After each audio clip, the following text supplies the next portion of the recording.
Believed to be the mastermind behind the October 7th attacks is dead. Known as the Butcher, Yahya Sinwar was thought to be hiding in a vast network of tunnels beneath the Gaza Strip, not seen since the October 7th attack that killed more than 1,200 people last year. Tonight, the Israeli foreign minister is declaring him dead, killed by Israeli forces. The reaction in Israel as families of those killed and still held hostage react to the news and what Sinwar's killing means for the growing conflict. Plus, the sprint to Election Day, the dueling 2024 events tonight as Vice President Kamala Harris meets with voters in Wisconsin, and former President Donald Trump attends the Al Smith charity dinner as he doubles down on his remarks regarding Harris's race just days before the election. And the number one concern we have on Election Day are some of the challenges that we have yet to face. There are some uncertainties, particularly with generative artificial intelligence and the ways that those might be used. As state officials across the country gather to prepare for Election Day, the emerging threat that's top of mind, AI. In our latest installment of Protecting Your Vote, we report on how one battleground state is training its officials to confront disruptions head on. Good evening, everyone. I'm Linsey Davis. Thank you so much for streaming with us. We're following those stories and much more, including new details on the final moments of Liam Payne's life before his tragic fall and death in Argentina.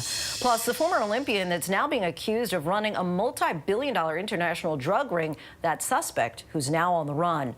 And she's known as the Princess of Mexican Music. Our exclusive sit-down with Angela Aguilar, who speaks out for the first time on the gossip and controversy she's now embroiled in and what keeps motivating her award-winning music. But we do begin with that major development in the Middle East. Israeli forces have killed the head of Hamas, Yahya Sinwar. Sinwar was the architect of the October 7th horrific terror attack.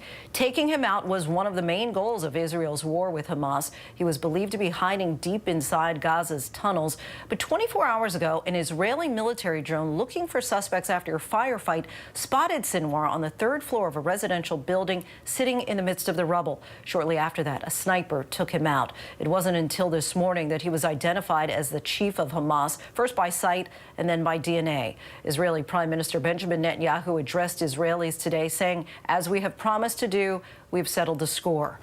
In Tel Aviv tonight, Israelis celebrated the death of an enemy, but there are new concerns over the fate of those hostages, including Americans still being held in Gaza. What impact will this have on the multiple fronts of this war? And what is President Biden's message for Israel tonight?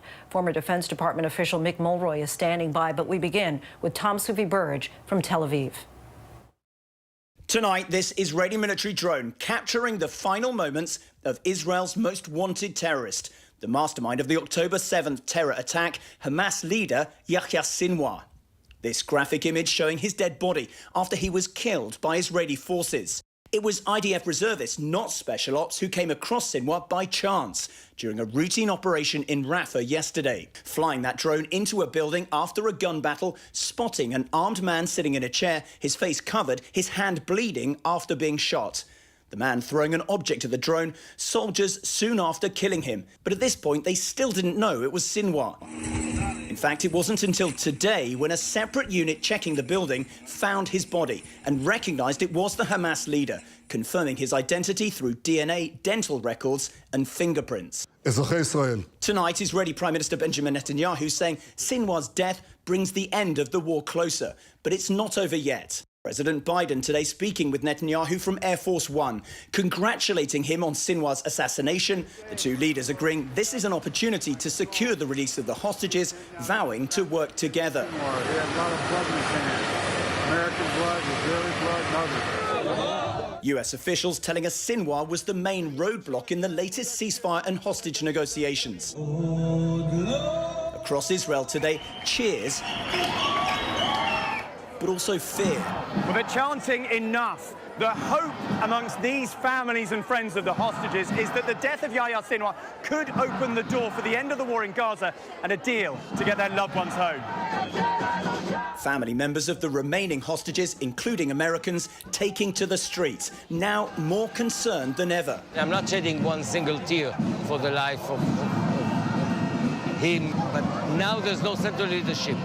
So The hostages are now left to the mercy of the local captor, which is much more dangerous for them. Killing Sinwar has been one of the main goals of Israel's war with Hamas. Sinwar in hiding for more than a year and seen here in a Gaza tunnel in video released by the IDF in February. Today, the IDF posting 3 words: eliminated Yahya Sinwar. Vice President Harris today saying justice has been served. Sinwar was the mastermind of October 7, the deadliest day for the Jewish people since the Holocaust. And saying this about his killing. The United States, Israel, and the entire world are better off as a result. And tonight, Sinwar's assassination dealing a major blow to Hamas amid the threat of wider escalation in this region. That's something that has concerned people for weeks now. Tom Sufi Burridge joins us now live. And Tom, talk about the impact of this assassination for the security of the entire region. It really matters, Lindsay, because, you know, the war in Lebanon, those rocket attacks from Hezbollah which sparked the war, which Israel says it needs to stop, I mean, that's directly linked to the war in Gaza. Now, you know, Yahya Sinwar was the leader of Hamas. You know, he's basically been directing Hamas operations. He's been in hiding. He's evaded capture for the best part of a year. The IDF had as one of its key war aims to take him out. Now they've killed him. It matters. You know, it still raises important questions about what comes next, but it might just open the door a little bit more to the possibility that the war could end and that there could be a deal to get more of the hostages, including Americans, home. Look, Yahya Sinwar has been a long-term nemesis of Israel, and we've taken a longer look now, take a watch of who he was and why his death matters. He's accused of masterminding the most deadly terror attack in Israeli history. A well-orchestrated and brutal operation. This offensive is the mission of his life. This is a jihad. Yahya Sinwar, the leader of Hamas in Gaza, Israel's most wanted terrorist.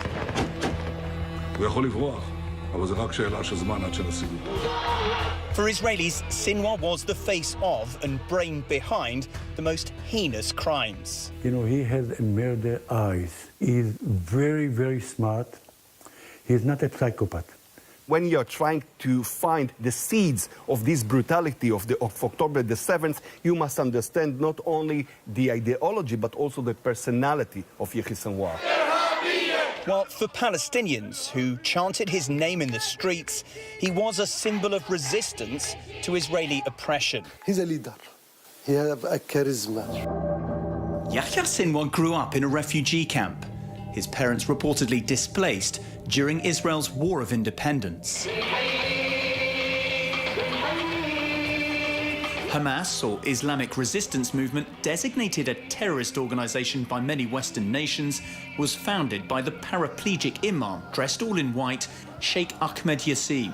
Sinwar, close to Yassin, was put in charge of Hamas's brutal internal security arm, the Majd, earning himself the nickname, the Butcher of Khan Yunis. He was one of the commanders of the military wing, and especially of the unit which called Majd, which was focused on finding and executing collaborators. In 1989, an Israeli court sentenced Sinwar to 4 life sentences for his role in killing suspected Palestinian informers and plotting to murder 2 Israeli soldiers.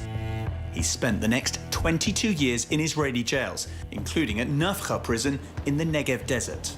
In the years he spent inside this prison, Sinwar's ruthless reputation evolved. According to one of his interrogators, he killed fellow inmates he accused of being collaborators with Israel, and he issued orders to other Hamas leaders. So I asked him during the interrogation, why you are not married? How come you are Arabic, you are 29? He told me, the Hamas is my wife, the Hamas is my mother, the Hamas is my father. So these are your notes from when you were working? Sinwar's interrogator was Micha Kubi, an officer in Israeli internal security Shin Bet, who still has some of his notes from hours of interrogation. Look, I interrogate with Yahya Sinwar at least 150 to 180 hours. He was very tough.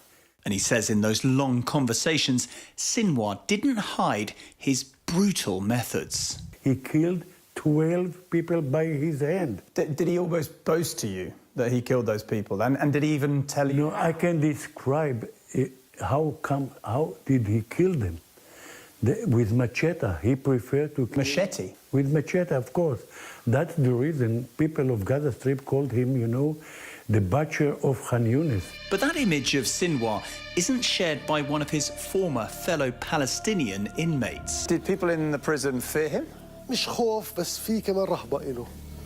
Ismat Mansour was locked up with Sinwar for 15 years. He speaks Hebrew very well. He loved to know everything about the Israeli army, the Israeli intelligence, the Israeli security. He knows his enemy very well. Yeah, very well. And Tom, you've spent a long time reporting on Sinwar. What impact do you think that this will have specifically for Hamas's operations? Well, I mean, look, it does matter. I mean, you cut off the head of the snake, but the organization will still go on. I mean, Hamas is not finished. There's no question about that. The Israeli Prime Minister tonight, Benjamin Netanyahu, is still saying that that is the goal, to take out Hamas, to degrade them to the point where they basically don't play a role in Gaza in the future. He's appealing to people in Gaza to give information to Israel, to get the hostages home, to abandon Hamas. I don't think there's any sign that that's going to happen in the near term. Hamas is still fighting. There's still fierce fighting up in northern Gaza. The IDF has launched a really, really big operation there. It's causing absolute misery for the civilian population in that area who are desperate for aid. So look, it could change the picture on the ground, but we don't know who's going to replace Yahya Sinwar. Israel has killed its leaders in the past. They've been replaced, and the organization has continued to be an arch enemy for the Israeli state. Linsey? All right, Tom Sufi Burge for us, reporting from Tel Aviv once again tonight. Tom, thank you. For more now, we're joined by ABC News contributor and former Defense Department official Mick Mulroy. Mick, thank you so much for taking the time. Taking Sinwar out has been a priority of the IDF since the October 7th attack, according to Israeli officials. Is there any scenario that the U.S. may have played a role in assisting Israel with this execution? So, Linsey, I do believe the U.S. intelligence community, the CIA specifically, has been working with the Israeli Shin Bet to try to locate Hamas leaders in Gaza and also, of course, to locate the hostages. But this really does look like it was just an opportunity by a unit that was on patrol and ran across 3 armed terrorists. It doesn't look like this was driven specifically by intelligence. It was, in fact, an accident, if you will, but it's certainly well done by that reservist unit. But it doesn't look like there was any particular intelligence component to this that led directly to Sinwar's death. Many of the statements from the Defense Secretary and Vice President Harris to Speaker Johnson and President Biden have spoken about the opportunity for progress now that he's been killed. Is that realistic, or do you think that Hamas has only further entrenched itself in their strategy? I do think it's realistic. Quite frankly, he was the leader, he was the operational planner, and he was, according to the National Security Council, the biggest obstacle to a ceasefire agreement. He was simply uninterested in it. And Tom's report really shows how much he did not care about the Palestinian people. After all, he's called the butcher of Khan Yunis for killing Palestinians. So I think this does provide an opportunity. It depends on who replaces him. The deputy, Khalil Haya, is in Doha right now, and he's more on the political side. So I think the U.S. and potentially Israel do view this as an opportunity to try to restart ceasefire negotiations, which had effectively ended until this event, and see if they can't get somewhere without him in the way. And that was going to be my next question. Has there been any word just yet that those ceasefire discussions have resumed? I think we're seeing a lot of talk come out of the White House, quite frankly, talking about how this is an opportunity. Of course, we don't know who will be put in charge, who will be the actual leader of Hamas, but normally the deputy steps up to take that role. And this individual, Khalil, it has been part of the negotiations in the past, and he's on the political side. So I think if he becomes the leader of Hamas, a lot of countries, including Egypt, Qatar, and the United States, do view this as an opportunity to restart these negotiations. If Israel does too, and Hamas does too, then we might see some progress where we saw nothing progressing yesterday until this event happened. So in just the few seconds that we have here, if you're the family member of one of those hostages, are you feeling more hopeful tonight? I would be, yes, absolutely. I think that this shows Prime Minister Netanyahu has gotten a lot of his objectives accomplished in Gaza. The only one that really remains, of course, is the complete destruction of Hamas, which is very difficult, but primarily the recovery of these hostages. And this does give a way to start these conversations again, potentially with a Hamas that's willing to negotiate and come up with something that's acceptable to Israel. Mick Mulroy, we thank you so much for your time and insight. Appreciate it. New details tonight about the final hours of Liam Payne, the One Direction star who died in a fall from a balcony in Argentina. Newly released 911 calls reveal hotel workers reaching out for help out of concern for Payne's erratic behavior and fears for his life. Meanwhile, his bandmates are talking about his loss. Louis Tomlinson saying, "I lost a brother," and Zayn Malik in a post, "I will cherish all the memories I have with you." Our Trevor Ault has the latest. Tonight, disturbing new details in the tragic death of One Direction member Liam Payne. Late yesterday, the 31-year-old pop star falling about 40 feet from his third-floor hotel room in Buenos Aires, Argentina. Paramedics pronouncing him dead at the scene. The security ministry now tells ABC News the singer jumped from the balcony, but authorities are still investigating if it was intentional. He is believed to have been alone in his hotel room, but reports say earlier the singer had been acting aggressively and erratically in the hotel lobby. A concerned hotel manager making this 911 call in Spanish requesting help. Y necesitamos que nos envíen a alguien urgente para una habitación que tiene balcón y bueno, estamos un poco con temor de que haga algo que le ponga en riesgo su vida. The prosecutor's office confirms these photos shared with ABC News were taken inside Payne's hotel room, appearing to show drugs and a smashed television. A preliminary autopsy report saying Payne's death was a result of multiple traumas and internal and external bleeding, adding Payne didn't seem to adopt a reflex posture to protect himself, and that he could have fallen while in a state of semi or total unconsciousness. Overnight, shocked fans gathering outside the Casa Sur Hotel. Payne had been in Argentina since the beginning of October when he attended the concert of former One Direction bandmate Niall Horan. Payne seen dancing in the crowd. Morning, everybody. He posted this video to Snapchat just hours before his death. Payne leaves behind a son. Tonight, his family saying, "We are heartbroken. Liam will forever live in our hearts, and we'll remember him for his kind, funny, and brave soul." And for the first time, his former bandmates speaking out in a joint statement, "We're completely devastated by the news of Liam's passing. We will miss him terribly." And Linsey, Liam Payne had previously been open about his struggles with substance abuse. The medical examiner has now requested a toxicology report. Linsey. Trevor, thank you. A massive settlement has been reached in a sexual abuse scandal involving the Archdiocese of Los Angeles. Church officials agreed to pay $880 million to more than 1,300 victims who they claim were assaulted as children by clergy members. Speaking on behalf of the Archdiocese, Archbishop Jose Gomez apologized for every incident, saying he hopes the settlement helps provide some healing for what the victims suffered. A new report by the Department of Homeland Security details what it calls, quote, systematic issues within the Secret Service. The review has found numerous security failures leading up to the assassination attempt of former President Trump at an outdoor rally in Butler, Pennsylvania in June. The special commission warns that without reform for the Secret Service, what happened in Butler, quote, can and will happen again. 3 states are launching a new push to roll back access to the abortion pill nationwide. Missouri, Kansas, and Idaho are challenging FDA regulations that ease access to pills, including dispensing by mail, claiming the drug is dangerous and costly because women end up in emergency rooms. The Supreme Court rejected an earlier version of the lawsuit, ruling the doctors and activists who brought it could not prove harm. The states hope their case will be more successful.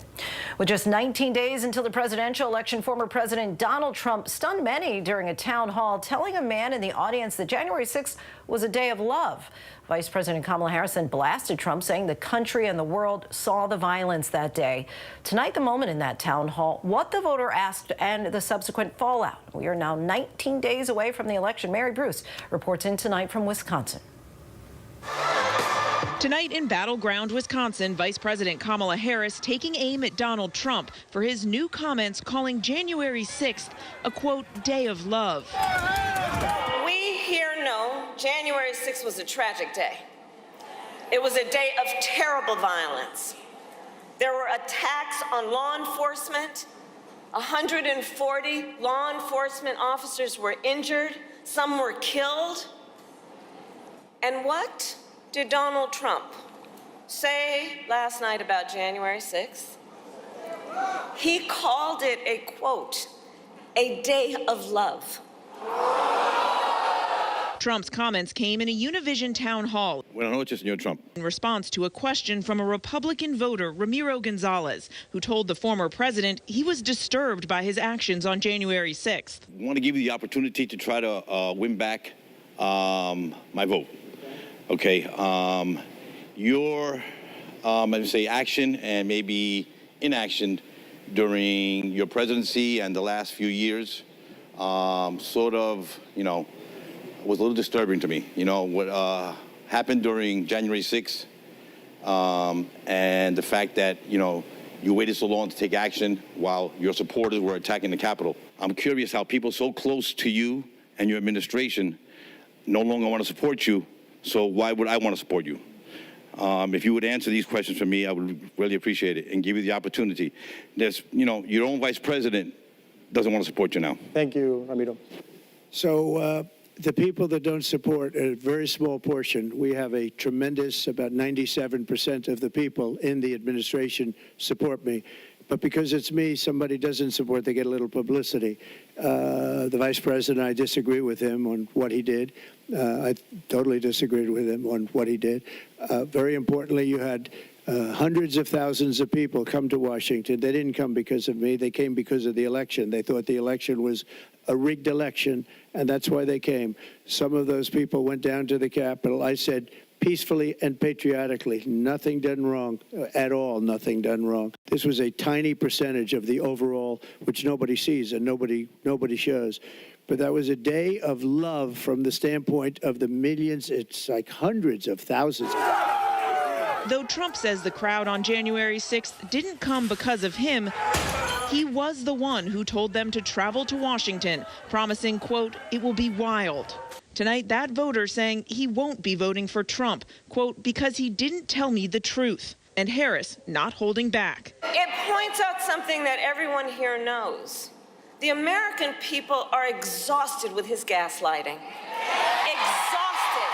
In the final 2.5 weeks of this campaign, Harris warning Trump is a danger to America, particularly after saying he would use the military on what he calls the enemy within. In a contentious interview with Fox News, Harris pushing back when the interviewer played a clip of Trump denying it all. I heard about that. They were saying I was like threatening. I'm not threatening. Brett, I'm sorry, and with all due respect, that clip was not what he has been saying about the enemy within that he has repeated when he's speaking about the American people. That's not what you just showed. Well, he was asked about that specific... No, that's not what you just showed. In all fairness and respect to you... I'm telling you that was the question that we asked him. You didn't show that, and here's the bottom line. He has repeated it many times, and you and I both know that. And you and I both know that he has talked about turning the American military on the American people. He has talked about going after people who are engaged in peaceful protest. He has talked about locking people up because they disagree with him. This is a democracy. And Mary Bruce joins us now from Harris's rally in Green Bay, Wisconsin. Mary, who's the vice president trying to appeal to, and where the campaign's headed next? Linsey, well, look, Kamala Harris is really trying to hammer this message as we head into the final sprint that Donald Trump is a danger to democracy, and trying really to reach out to those Republicans and independents who have real doubts about backing Trump in just a few weeks. And next tomorrow, both Trump and Harris will be in the key state of Michigan as they try and shore up support in the Rust Belt, Linsey. All right, Mary Bruce for us. Thank you, Mary. Still much more to get to here on Prime tonight. A former Canadian Olympic snowboarder accused of running a transnational drug trafficking operation and attempting to murder those who got in his way. Tonight, his whereabouts are unknown. But next, with less than 3 weeks to go, state election officials have their guards up, hoping to ferret out misinformation, disinformation, and a frequent generator of both artificial intelligence. What exactly is going to happen? We're not sure. What are we best preparing for? Everything. Except Godzilla, we're preparing for about everything. Because if Godzilla shows up, all bets are off.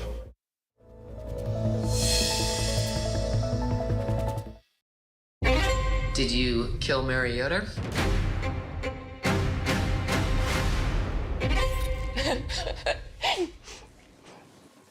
Sorry. No, I did not kill Mary Yoder. This is a mystery.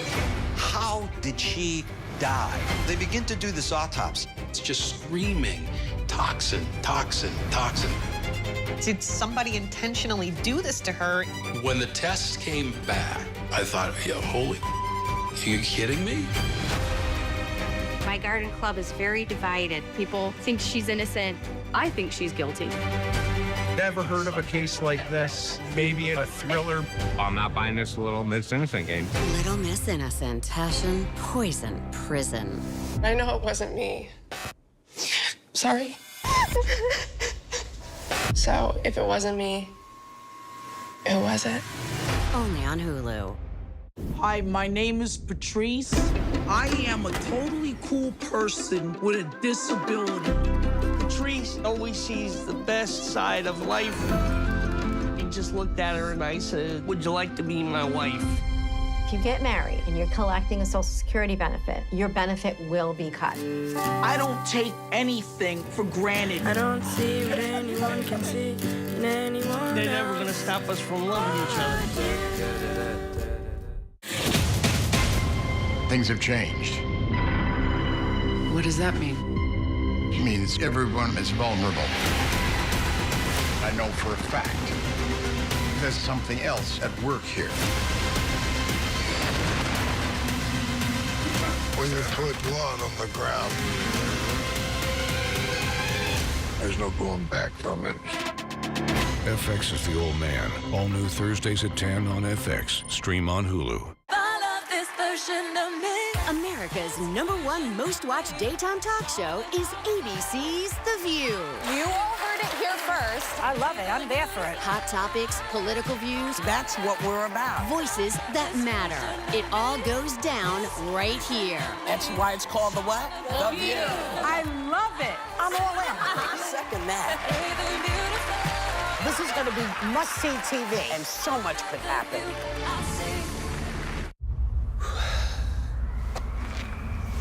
3, 2, 1.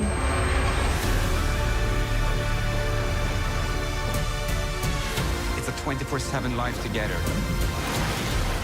It's not about the fear or the risk. It's about the love of flying. 3, 2, 1.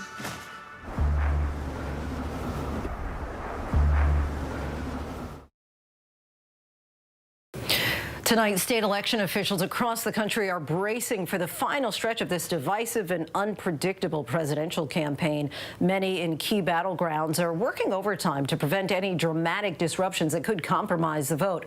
In tonight's Prime Focus, we take a closer look at what some officials say is their #1 concern: artificial intelligence. Our Devin Dwyer has that story from Phoenix. Oh my God, we're all gonna die. Welcome to elections, folks. It's the quiet before the coming storm. We're training all of our elections officials to make sure that they're familiar with some of the weapons that might be deployed against them. No one can predict the future. As state officials in Arizona gather to prepare for Election Day, an emerging threat is top of mind. We already know of some campaigns that are using AI in Arizona. For the first time, the officials who oversee voting in this battleground state are training on how to confront disruptions from artificial intelligence, or AI. This is an AI going on right now. She's calling one of our staff members telling us that we have to do something. I have got multiple calls that you guys are not responding to your records requests. Yeah, I think the more important thing under employee and staffing right now is cross-training to ensure continuity of operations. These exercises, they walk us through those worst-case scenarios so that we can be critically thinking on our toes. Adrian Fontes, Arizona's Democrat Secretary of State, says deepfake video and voice cloning technology pose unprecedented scenarios for November 5th. The number one concern we have on Election Day are some of the challenges that we have yet to face. There are some uncertainties, particularly with generative artificial intelligence and the ways that those might be used. Experts say AI is already being used to try to disrupt how we vote. What a bunch of malarkey. It's important that you save your vote for the November election. An AI-generated robocall mimicking President Biden's voice was used to dissuade New Hampshire Democrats from voting in the January primary.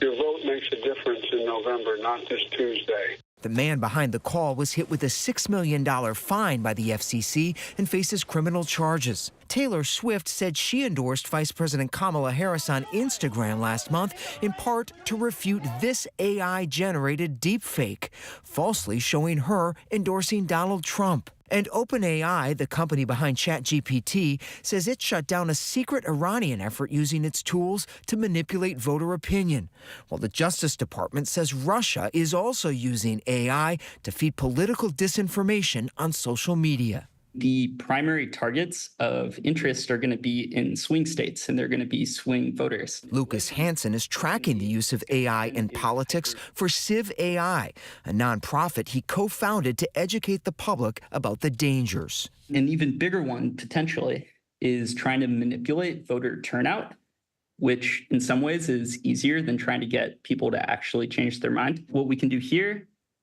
is generate some fake news. So I just pressed a button and... Hansen used AI to generate a false report about me in a matter of seconds and showed us just how easy it could be for a campaign or a foreign adversary to use AI to try to suppress Election Day voting. This tweet, which you could imagine going out on Election Day, says that there are potential shooters found near various polling locations and that election will reopen the next day, which is not a thing that happens, but for a lot of people that are perhaps less familiar with the voting process, that might be plausible.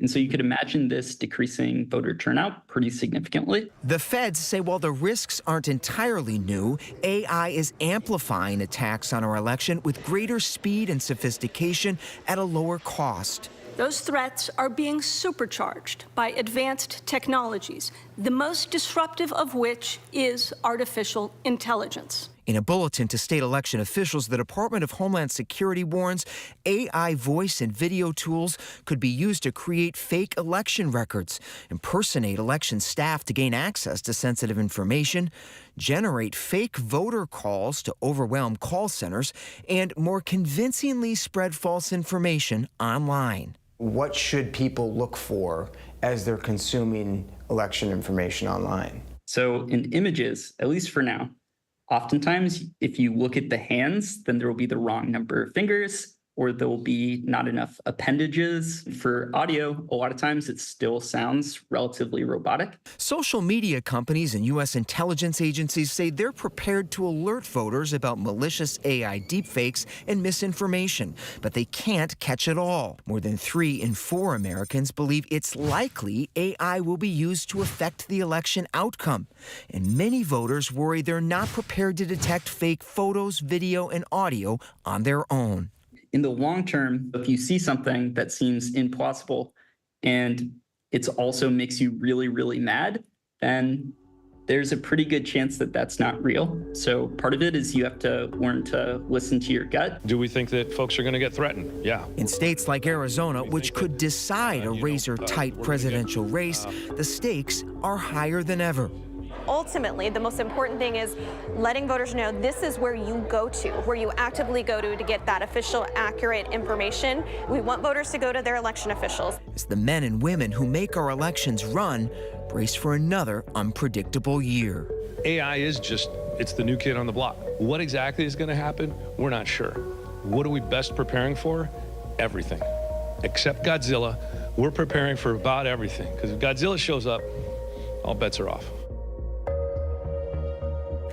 Preparing for all case scenarios there. Our thanks to Devin Dwyer for that. Still much more to get to tonight. Coming up, the study that shows more promising signs that weight loss medications can help lower the risks of overdose. But next, in the age when anything you want is just a click away, secondhand apparel is having a feverish comeback. A look at the vintage shopping boom by the numbers.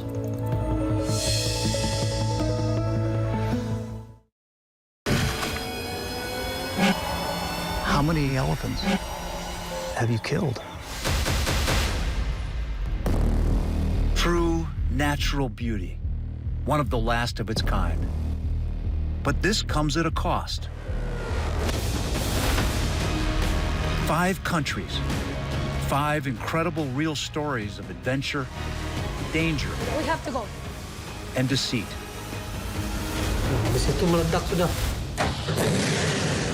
Where are we going next? We got this ongoing search for the animal we've been trying to find. These are the last lands. The national parks around the world that have to be saved.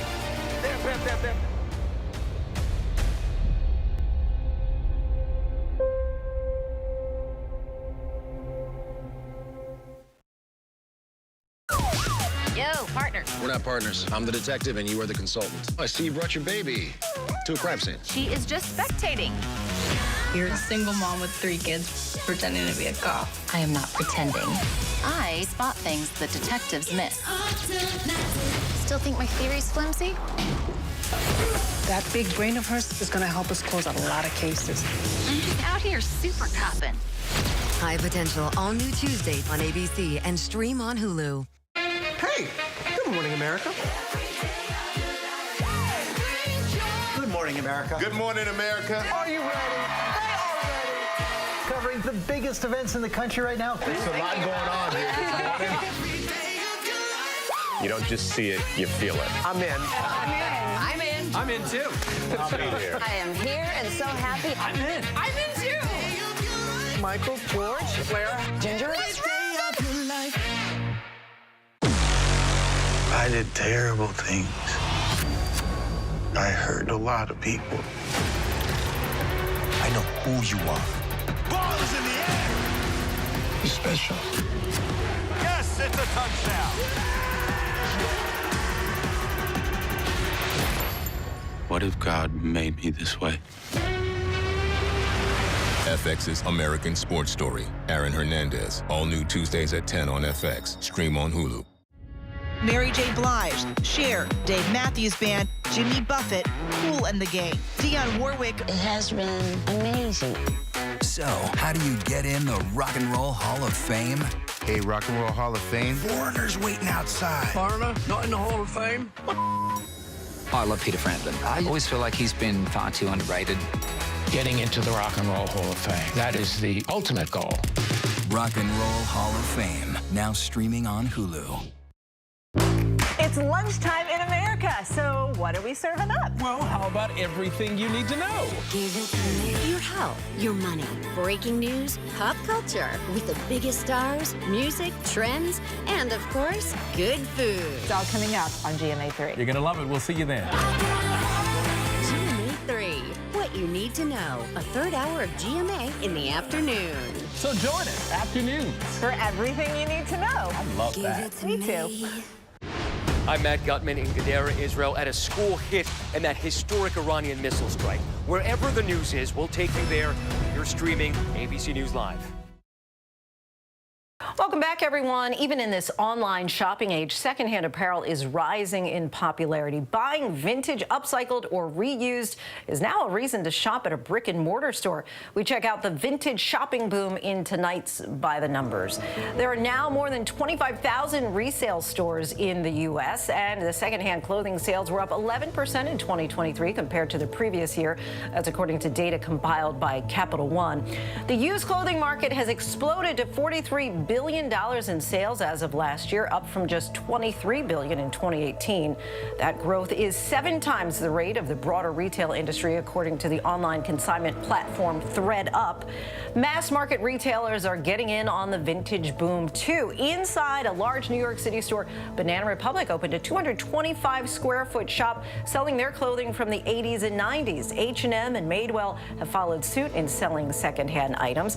Even small towns have seen resale stores fill storefronts that have sat empty since the pandemic.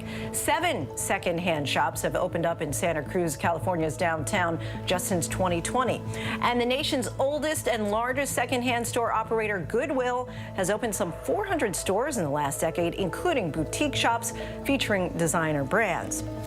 Shopping vintage or resale not only offers a creative avenue for self-expression, but it's also good for the planet, sending clothes on to their next home instead of to the landfill. And we still have much more ahead here on Prime tonight.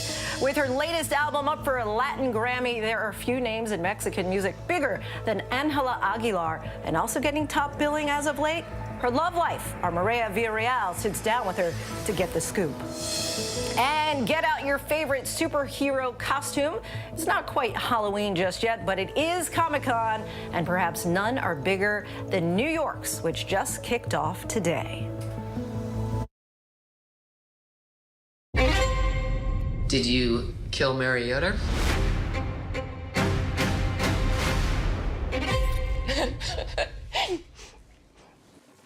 Sorry. No, I did not kill Mariota. So it was a normal day until Mary started getting sick. No one really knew what was happening. Her eyes just looked terrified. In less than 48 hours, my mom went from her healthy self to having died. This is a mystery. How did she die? They begin to do this autopsy. It's just screaming, toxin, toxin, toxin. Did somebody intentionally do this to her? When the tests came back, I thought, yeah, holy, are you kidding me?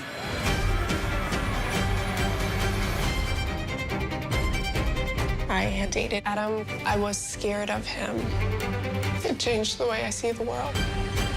She was really afraid for her life. I do think Bill could have killed Mary. His wife died in July, and in November, he was dating his sister-in-law. There was nothing in the world that was making sense at that point. Caitlin Conley was guilty as sin. Are you okay? I'm scared. This girl thought she was smarter than everybody else. But there's another side to Caitlin Conley. Well, I'm not buying this little Miss Innocent game. Sequoia's a very small town. Everybody knows everybody. My garden club is very divided. People think she's innocent. I think she's guilty. Never heard of a case like this. Maybe a thriller. It was pure evil. We weren't quite sure what was coming next. I know it wasn't me. Sorry.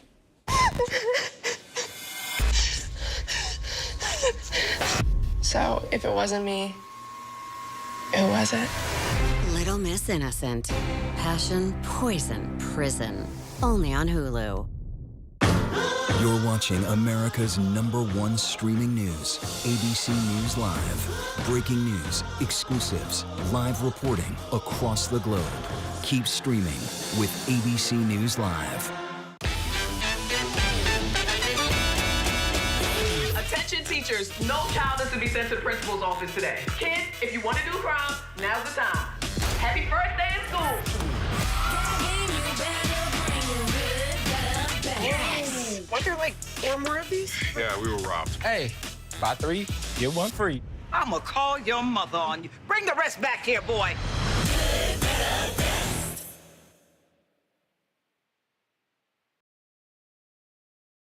The former Olympian accused of running a multi-billion-dollar international drug ring, a possible end in sight to the IV fluid shortage, and remembering a beloved actress and dancer who was one of the last performers from the golden age of Hollywood musicals. These stories and more in tonight's Rundown.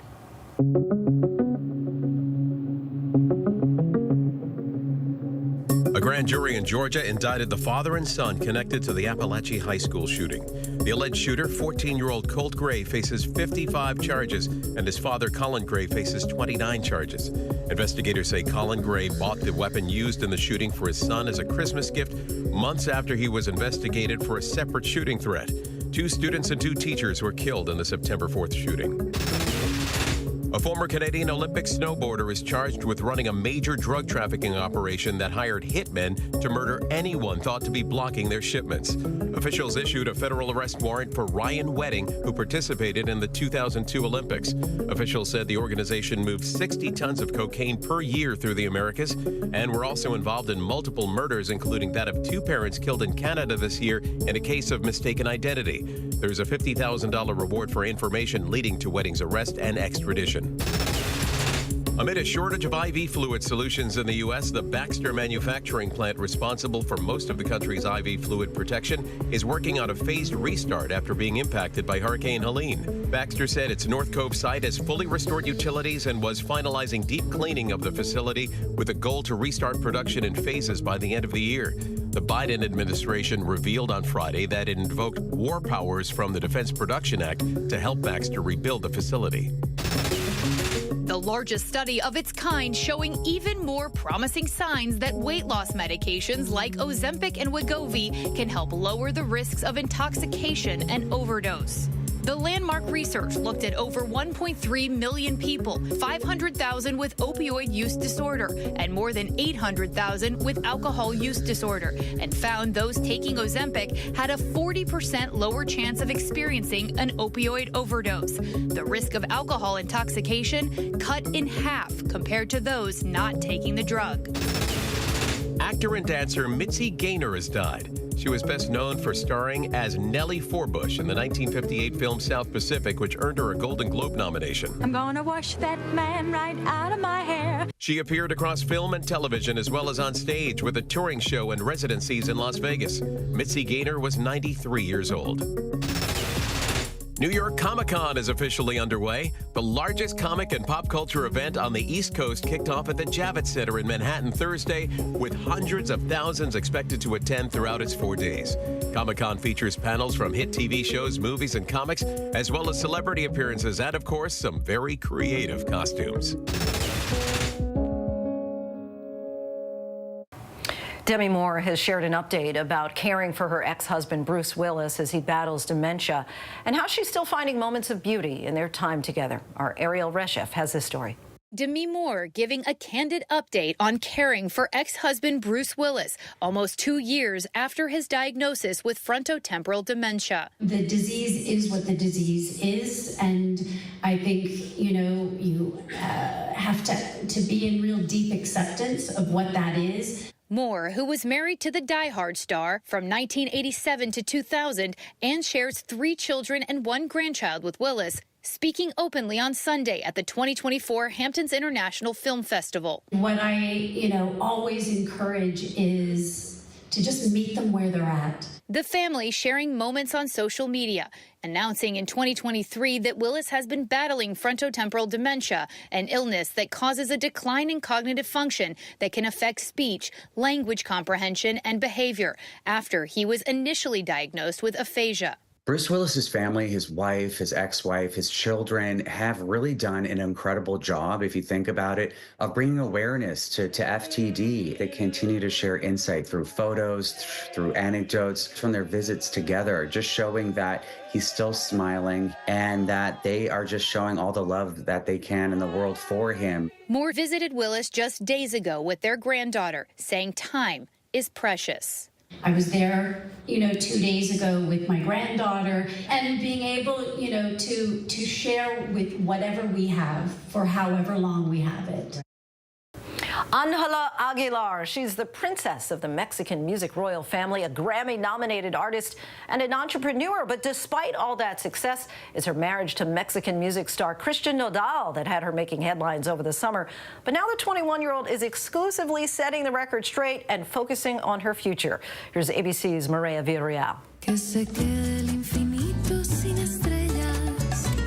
Fresh off her 21st birthday, Ángela Aguilar has a lot to celebrate.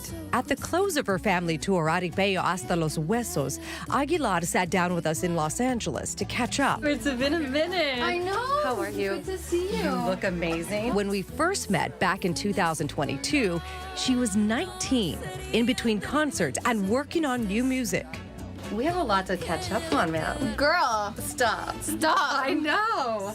Just as the family was wrapping up their tour this summer, news broke of Ángela's rekindled relationship with former boyfriend and singer Cristian Nodal. Nodal is a superstar in his own right, known for hit songs like Adiós Amor. Adiós, amor, me voy de ti.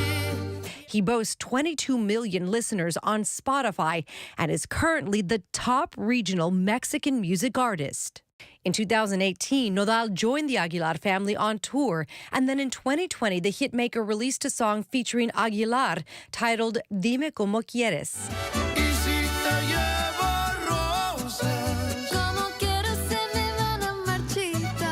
It's a flirty song where Nodal asks his co-singer how she would like to be loved. Fast forward to May of this year, Nodal announced his breakup with Argentinian artist and mother of his child, Casu. The pair had been together for about 18 months. By mid-June, Aguilar and Nodal let the world know they were together again, and the rumors erupted. I think that there's been a lot of conversation about how you guys have found your way back to each other. One thing I haven't read, though, is that story in your own words. Well, because everyone already makes up everything. Why do I have to say things? They have their own, literally, telenovelas about it. From dramatic telenovelas with millions of hits portraying their version of the couple's relationship. Hola. Ay, amiga, soy feliz de que tú y Tristán estén juntos. Soy fan de su relación. To online bloggers. Aguilar and Cristian Nodal. All the señoras and doñas were right. This Spanish-language morning show even brought psychics on to predict the future of Aguilar's relationship, proving Ángela's personal life is far from private. When we last talked 2 years ago, we talked a lot about some of the songs that you were putting out, having to do a lot with heartbreak and love. And I feel like, right, we might have been talking a little bit about Cristian and your relationship with him previously, but we didn't go there. How about now? It's crazy because since I got married, I've only been writing, like, heartbreak songs. Really? Yes. Like, I think I've written, like, 2 love songs, but, like, I'm just, like, a dolida at heart, you know? But, like, he knows I love him, so it's okay. Were you heartbroken then when we talked 2 years ago?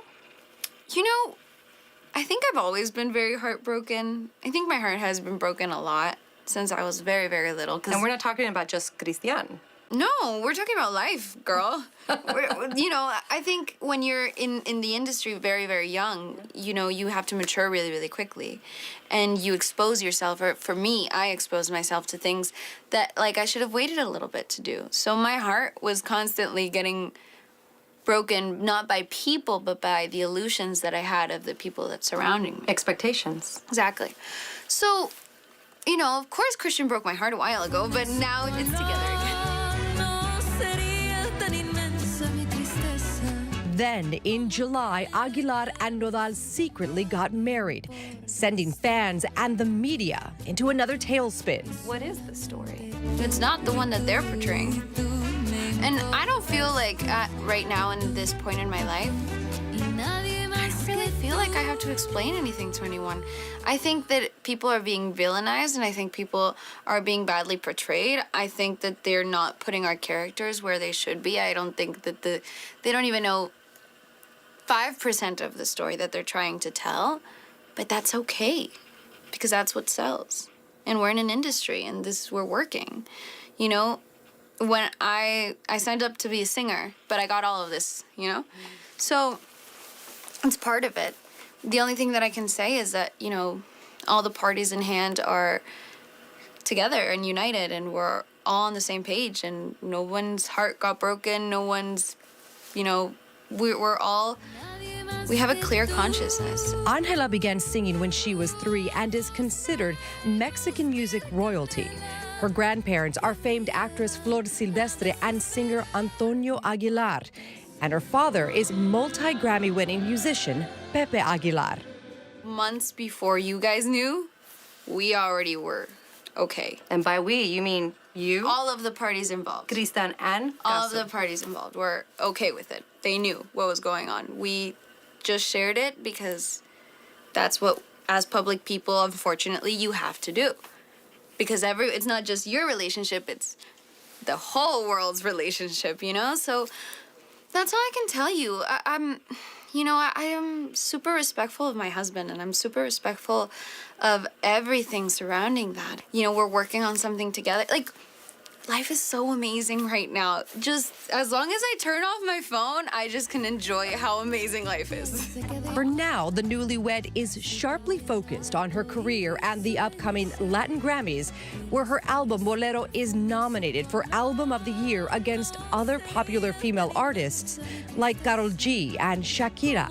Well, it's crazy because I remember I was the youngest person to ever perform at the Latin Grammys when I was 15. And then now it's weird because I'm still getting older, but I'm still the youngest in this category. And it's really cool because it really shows what us women can do. It's not even about me anymore. It's about like those young girls that don't think they can do it, that look at me and they're like, okay, maybe I can. Because you can. And because all it takes is practice and hard work and love for what you do. Of course, I feel like my last name has really opened so many doors for me. I was able to, it wasn't a walk, it was a sprint. Like I knew who to talk to. I always thought that I was gonna be the daughter of Pepe who went to the Grammys with Pepe to win another Grammy. But I never thought it was gonna be Angela going to the Grammys for Angela. And it kind of started happening. And for those wondering when she plans on becoming a mother, that's news she says you'll be waiting a while to hear. So I think I'm not gonna be telling you years. I think I'm gonna be like 6 albums or 7 albums, and then maybe I'll have. Okay, all right. Well, you heard it here. We're gonna take time. Yes, all right, good. Album time. I appreciate it. So people can look forward to more hit songs from her in the future. Our thanks to Angela and Maria for that conversation. And that is our show for this hour. I'm Linsey Davis. Be sure to stay tuned to ABC News Live for more context and analysis of the day's top stories. Thanks so much for streaming with us.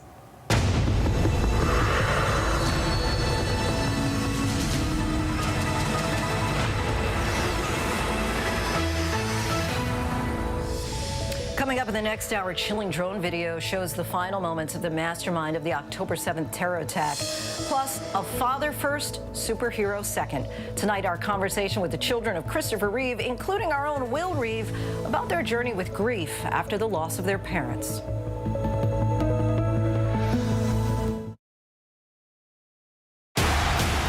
Ladies and gentlemen, please welcome the reigning champion right here in Mexico City, La Máquina. The fight starts. ¿Ganamos? ¿Tú qué crees, papá? ¿Y dónde está mi ayer? 2, 3, Lego! Things have changed. What does that mean? It means everyone is vulnerable. I know for a fact there's something else at work here. When you put blood on the ground, there's no going back from it. FX is the old man. All new Thursdays at 10 on FX. Stream on Hulu. Wednesday night. Oh my God. We're back with the biggest and best season yet. Oh, no way. John Fiona's here. What would you do? Here we go. So the question is, what would you do? You see somebody in trouble, try to help. Can I give you a hug? Is that okay? You have tears in your eyes.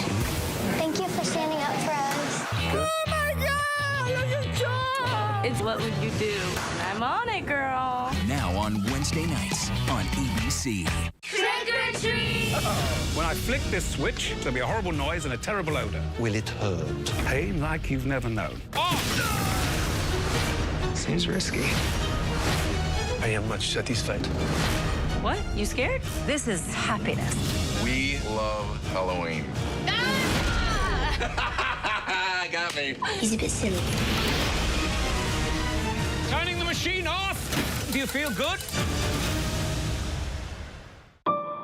What does it take to be the most watched newscast in America? An operation to capture ISIS fighters. Is this our combat operations center? We're approaching the gate now. Militants came in from 4 or 5 different directions. Operational nuclear reactor. So you have a couple loaded and ready to go. The house is destroyed, but the flag, there's not a tear in it. Not a tear in it. How important is this label right here, Made in the USA? Look at your smile. You're proud of this. I love this. Great work. Hi. Where are you? Where are you? Appreciate you. Thank you, David. Good to meet you. Ismail? David. David. Yes, yes. I'm David Muir. I know who you are. You Watch do? you every night.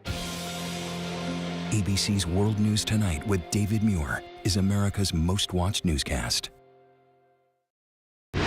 Reporting from Monterey Park, California, I'm Robin Roberts. Wherever the story is, we're going to take you there. You're streaming ABC News live.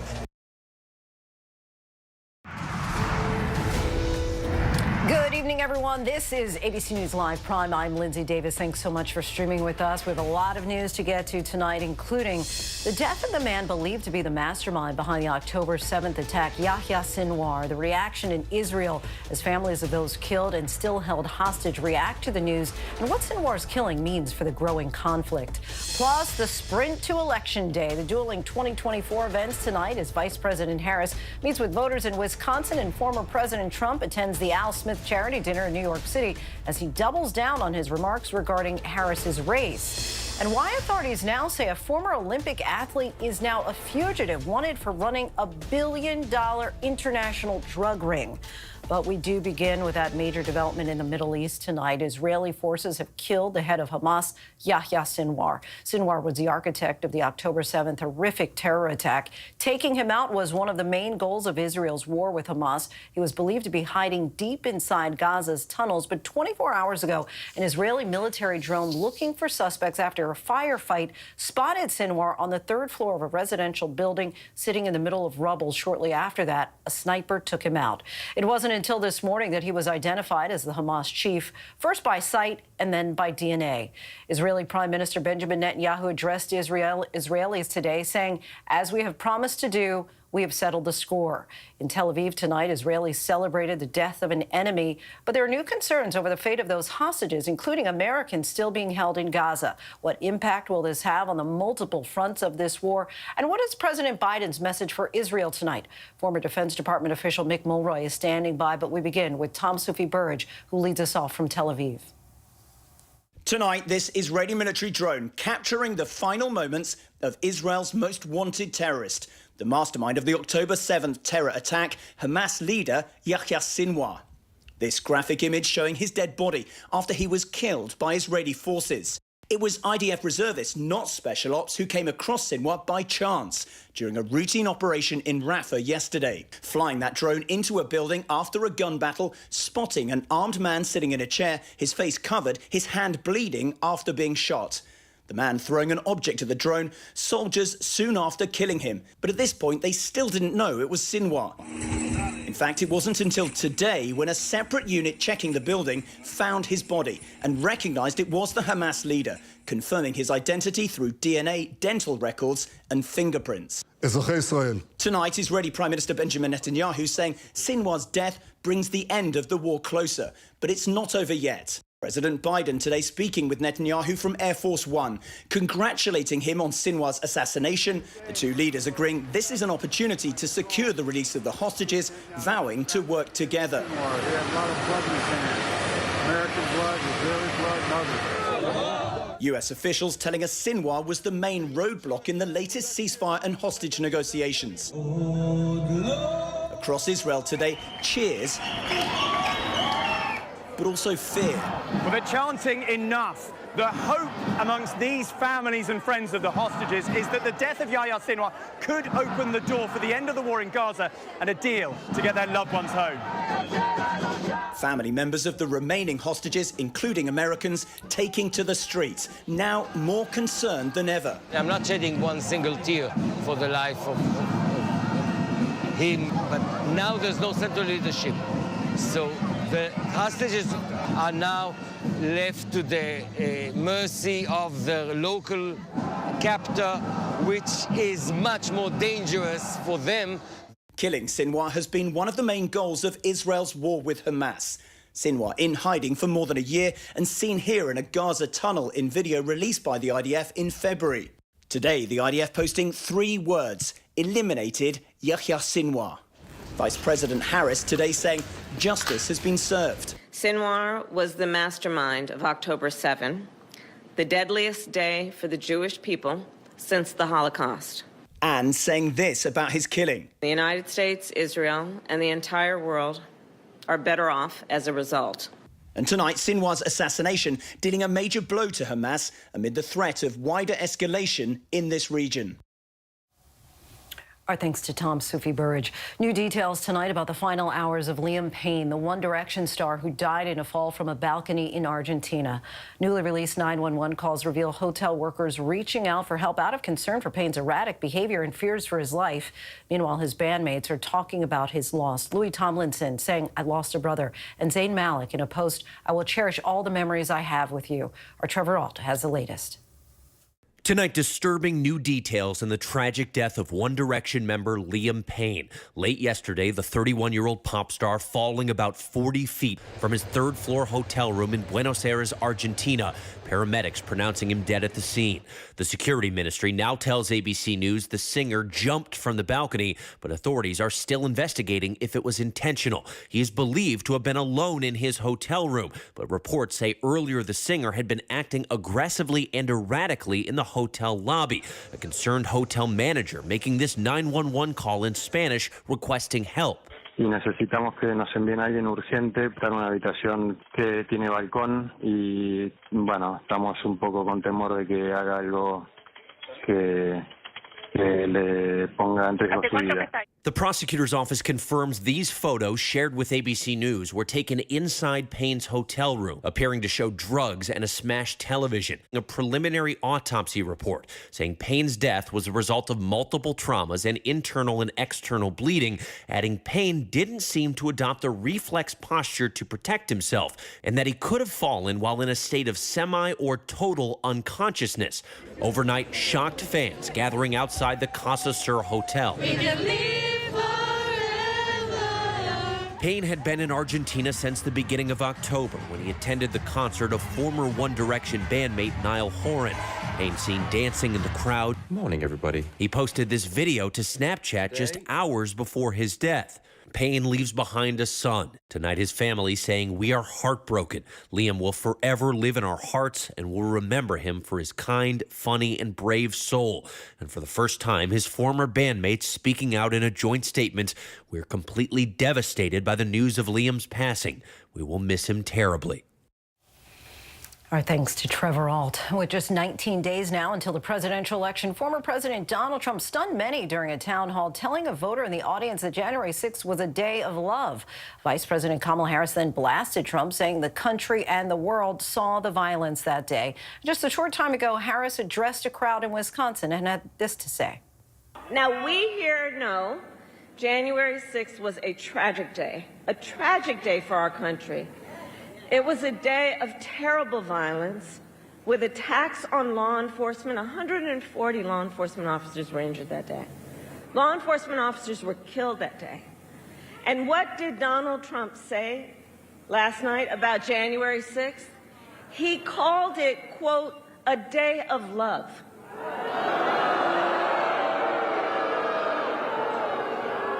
And we are all clear. The American people are exhausted with his gaslighting. Exhausted. Enough. Enough. Tonight, the moment in that Trump town hall, what that voter asked and the subsequent fallout. Mary Bruce reports from Wisconsin tonight.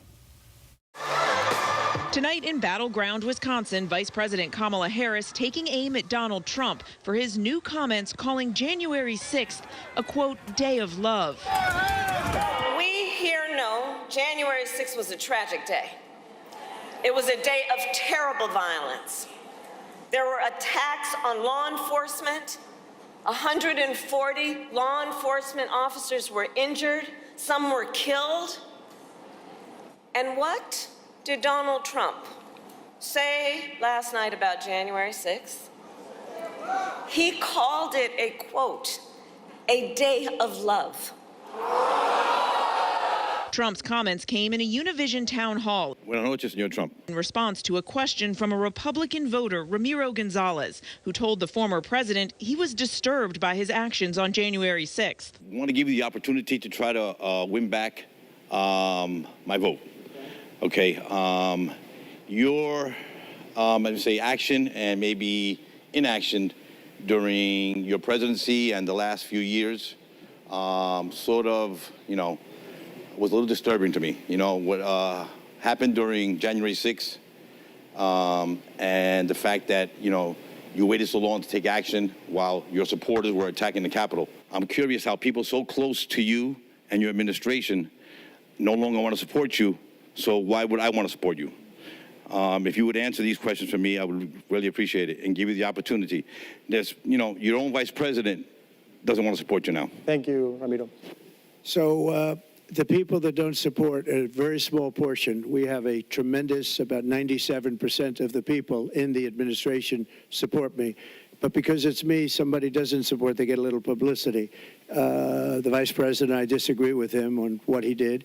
I totally disagreed with him on what he did.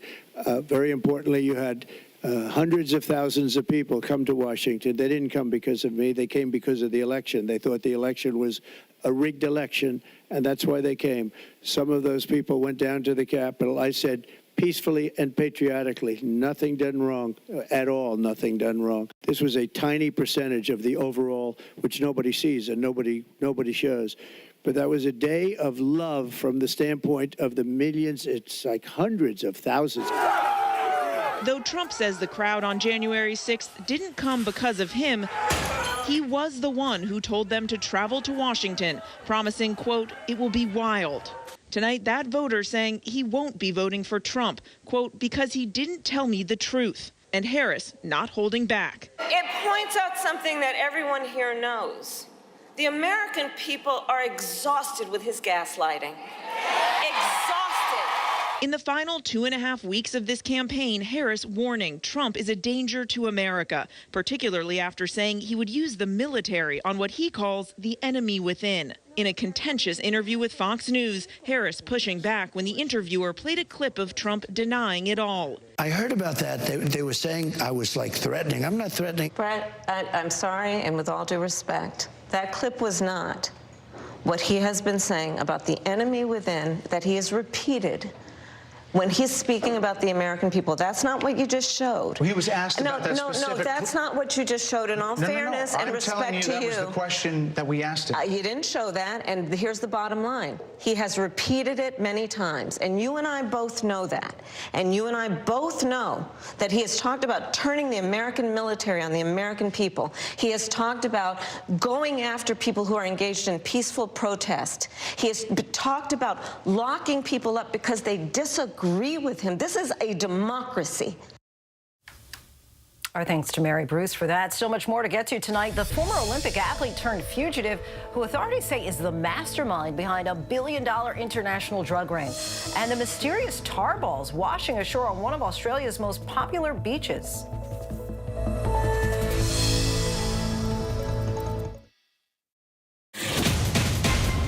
Things have changed. What does that mean? It means everyone is vulnerable. I know for a fact there's something else at work here. When you put blood on the ground, there's no going back from it. FX is the old man. All new Thursdays at 10 on FX. Stream on Hulu. Yo, partner. We're not partners. I'm the detective and you are the consultant. I see you brought your baby to a crime scene. She is just spectating. You're a single mom with 3 kids pretending to be a cop. I am not pretending. I spot things that detectives miss. Still think my theory's flimsy? That big brain of hers is going to help us close a lot of cases.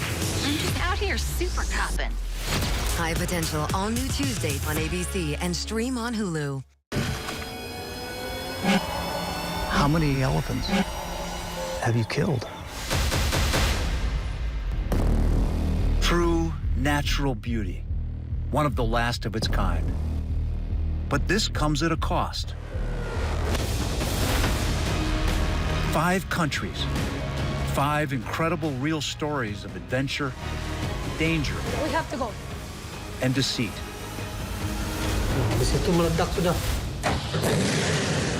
Where are we going next? We got this ongoing search for the animal we've been trying to find. These are the last lands.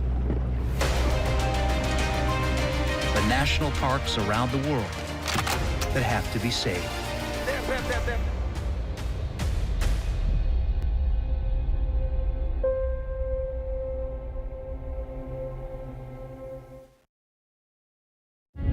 Mary J. Blige, Cher, Dave Matthews Band, Jimmy Buffett, Kool and the Gang, Dionne Warwick. It has been amazing. So, how do you get in the Rock and Roll Hall of Fame? Hey, Rock and Roll Hall of Fame. Foreigners waiting outside. Foreigner? Not in the Hall of Fame? I love Peter Frampton. I always feel like he's been far too underrated. Getting into the Rock and Roll Hall of Fame. That is the ultimate goal. Rock and Roll Hall of Fame, now streaming on Hulu. This ship is heaven. There should be no guilt on a pleasure cruise. Doctor, it's your job to keep everybody alive. No pulse. She's in VFib. 1, 2, 3. Clear. I have a pulse. You're gonna be okay.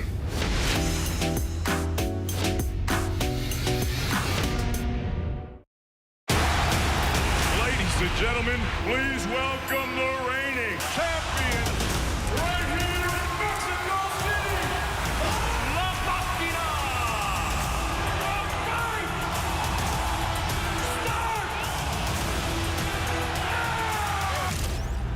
¿Ganamos? ¿Tú qué crees, papá?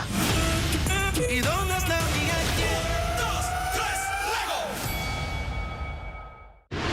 Reporting from northern Israel, I'm Martha Raddatz. Wherever the story is, we'll take you there. You're streaming ABC News Live. Welcome back, everyone. We're tracking several headlines around the world. Tonight, authorities say a former Olympic athlete is now a fugitive, wanted for running a billion-dollar international drug ring. The suspects allegedly shipping tons of cocaine into the U.S. and Canada. The ring accused of hiring hitmen to kill anyone getting in their way. A mass funeral has taken place for those killed in a deadly tanker explosion in Nigeria's northern state on Tuesday. More than 150 people were killed. At least 50 others are continuing to receive treatment in the hospital. Nigeria's president says authorities will conduct a review of fuel safety procedures. In Sydney, Australia, that country's famous Bondi Beach has reopened after it was closed because of mysterious tar balls that washed ashore. The dark, sticky golf ball-sized blobs washed up starting Tuesday at 7 local beaches. People had been advised to not swim or touch them. Authorities are investigating the cause. Tonight, we wanted to take a closer look at the inspiring story of Christopher and Dana Reeve and their family. The new documentary, Superman, takes us inside their lives before and after a catastrophic injury left Christopher paralyzed. I spoke with Reeve's children, including ABC News' own Will Reeve, as they share their journey through grief after the loss of their dad and Will's mom, Dana Reeve. Here's part of that conversation. Thank you all so much for joining us for this really important, moving conversation. I want to start actually in a very unconventional way, because obviously on the face of it, this movie is about Superman and about Christopher Reeve. But really, I think it's almost a a subplot is the strength, courage, and superpower of love and devotion of Dana. And so I'm just wondering what you all think is the message that you would like viewers to come away with regard to your mom. That's kind of you to say, and glad you noticed, right? Because yes, it's called Superman, the Christopher Reeve story, but there is no Christopher Reeve story without Dana Reeve, without my mom, and she was a singular gift to the world. She brought such grace and grit and compassion and courage and all these other things, not only her relationship with our dad, but to her role as a mother and ultimately as a caregiver and as a public figure, and she did it all with a smile on her face. You have this gift, this treasure trove of footage. How does it feel to be riding your bike, sir? If someone had told me before my injury that you could teach a kid to ride on his own just by talking to him, I would have said that was impossible. What came first? Was it that we have all this, we should do something with this, or there was a desire to make a movie, and by the way, we have this whole backstory? It was kind of a combination.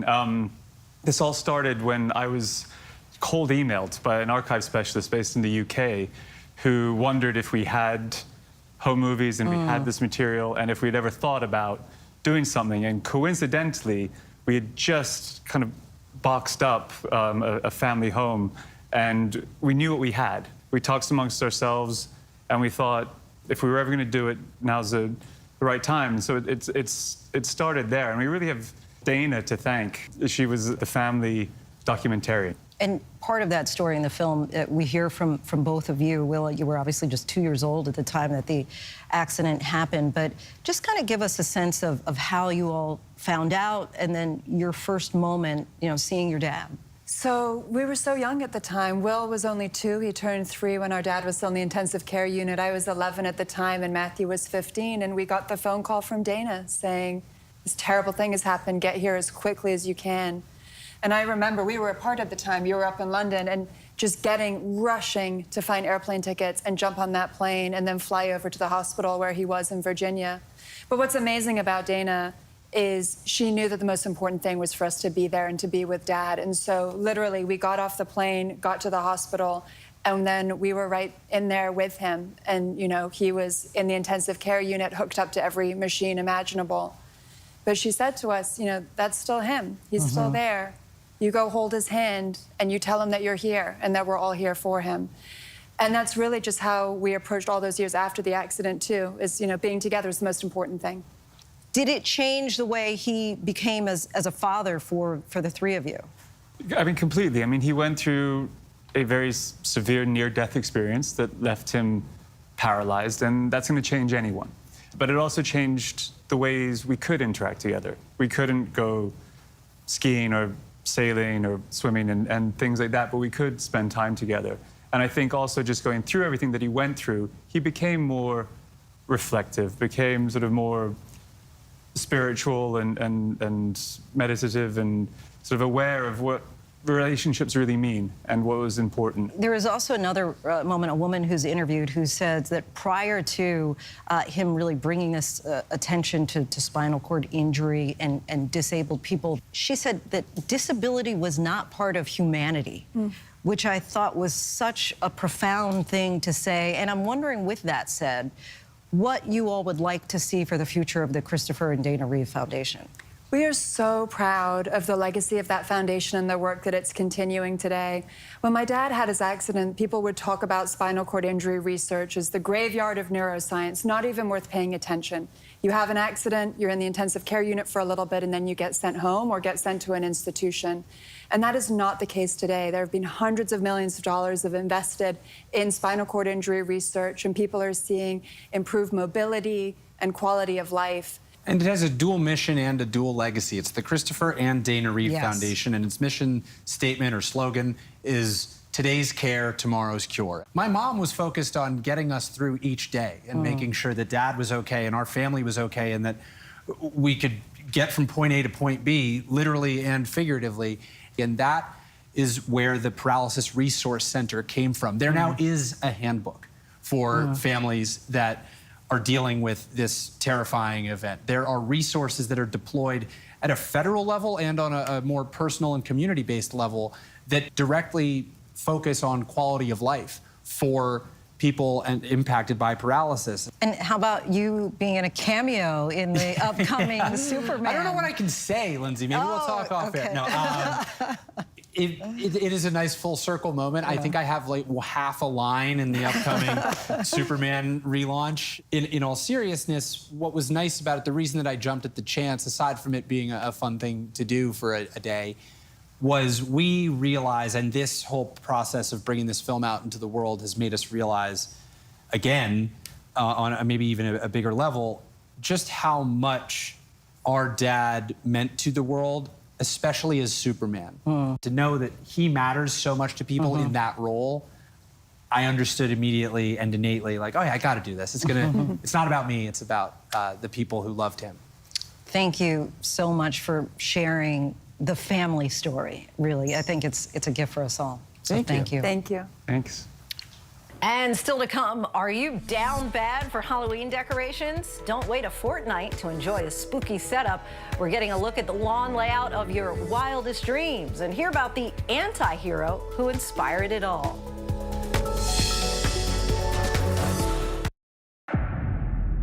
The case against Sean Combs might as well just be called the freak-offs. It's all about the freak-offs. Freak-offs, what prosecutors described as orgies. Freak-off, what is that? Him having sex workers have sex with his partner while he watches or participates or whatever.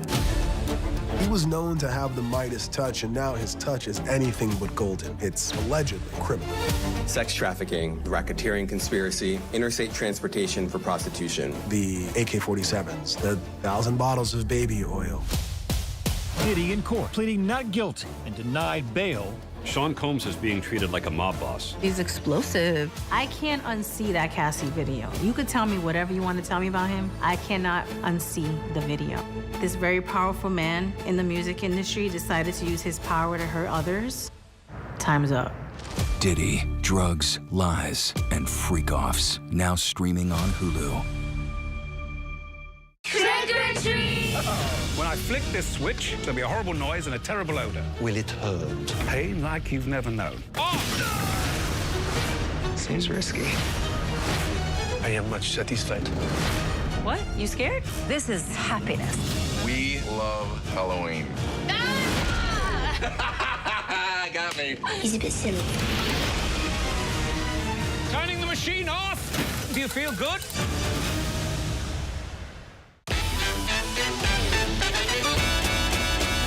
Attention teachers, no child is to be sent to the principal's office today. Kids, if you want to do crime, now's the time.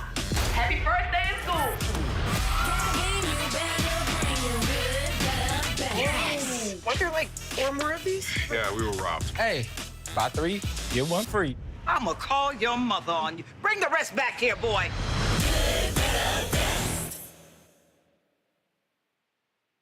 Hey, good morning, America.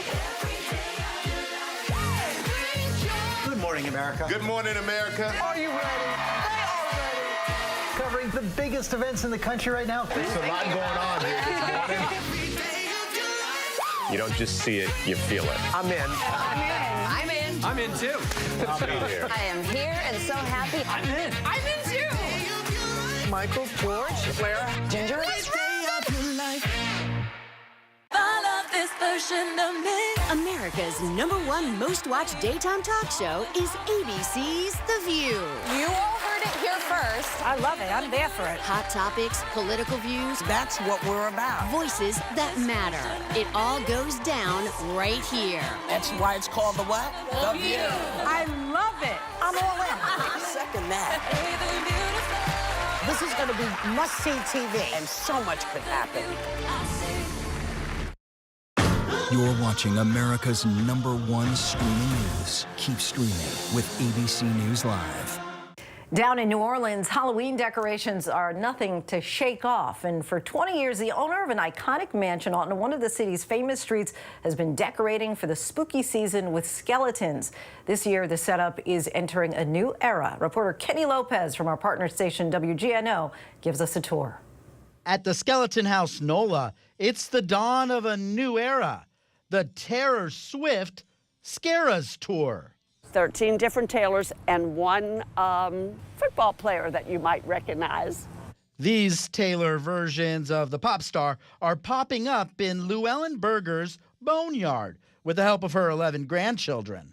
So we put our little family minds together because we're all a little bit crazy and came up with all these different ideas. My younger grandchildren did all the friendship bracelets, so it was a family affair. All these skeletons are tailor-made. Earlier career was in fashion, so I really liked doing this. A lot of the outfits are former outfits of any one of our children or grandchildren. Several of them are gymnastics outfits. So I had fun sewing a lot of the outfits. I Mod-Podged every face so they'd have a different singing shape. I hope you notice the eyelashes. Her fingernail polish had to match the color scheme. The hairstyles are different on every single one. It really kind of took one full day per skeleton because I really wanted to honor her. She's such an icon. Spooky season is upon us. Our thanks to Kenny for that. And that is our show for this hour, following a major news day that saw the killing of Yahya Sinwar, the man behind the October 7th attack, and his families of those killed or still held hostage by Hamas react to the news of Sinwar's death. Tonight, we leave you with our ABC News Live special, October 7th, The Race to Survive. That starts right now.